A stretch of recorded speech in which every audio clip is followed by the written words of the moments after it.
joining us on the next episode of Mondays with Mike. Which will soon be Mondays with Maya. Just kidding.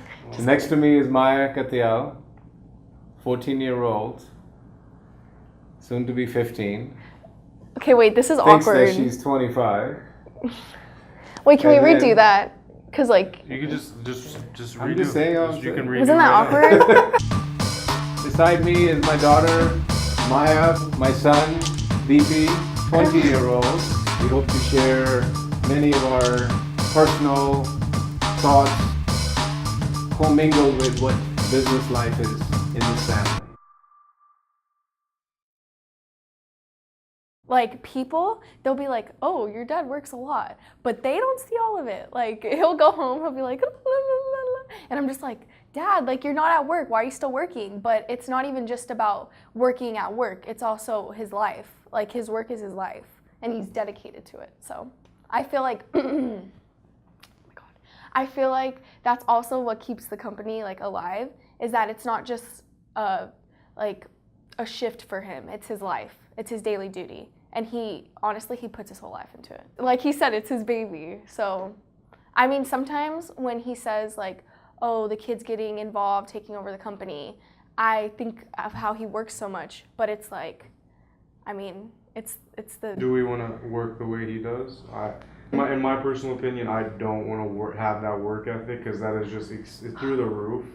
I feel as if I want to put the sufficient amount of work into it and feel satisfied at the end of the day and not like have to. But it's not always about how you feel satisfied. Like sometimes you're not going to feel satisfied, but it's about making something that'll eventually make you satisfied because of all the hard work you put in at the time. So it's not always about feeling satisfied at the moment because that's not life. It's just not. I think just in general,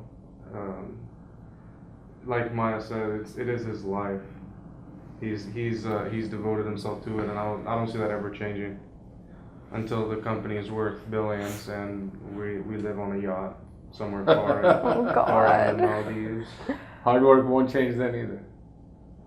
Yeah, I don't know. I don't know where we'll be. One thing that comes to my mind is I've seen successful individuals, or dads, or moms. They spoil their kids.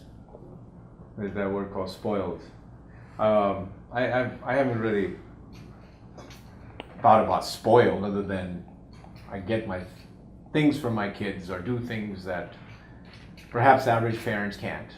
And if it is getting them a car, getting them more clothes than they need, or going to places, or going to nice places to eat. Going places meaning vacations or what have you, whenever we do have time. The thing is that it's positive. It's good for parents to do that, to indulge in such manner with their kids, because it's good to share, because that's what you like to do. But then you hear about, hey, it's a spoiled kid.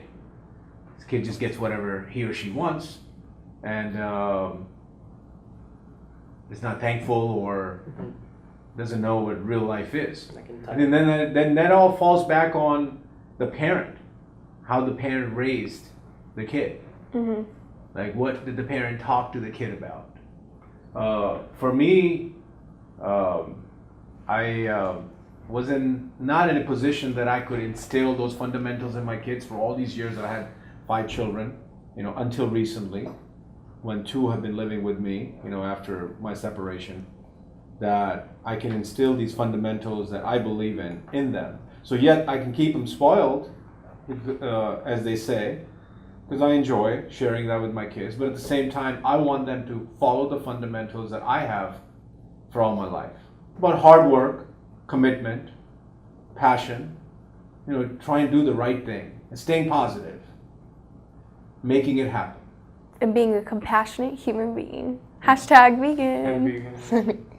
But what I'm saying is that it's okay for parents to indulge with their kids, but the fundamentals on what got the parents where they are, the kids got to do the same. Because the kids end up, when you don't instill the fundamentals, then you got drug issues, you got addictions, you got, just no idea how to make on your own.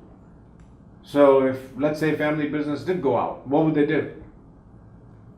Become homeless, or are they going to be on their feet taking care of themselves? Because that's how they were brought up. Yeah. And the fun thing is when for what I've experienced the last year and a half with, with these two kids, is that as I instill into them, they've been instilling back into me. They've been correcting me as well, which has been really cool.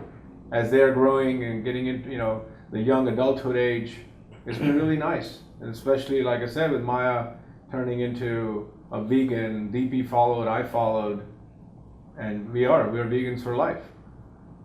Yeah. And that's something, came from my child. Yeah. They inspired me to do something positive. The most difficult thing to put together is those foundations.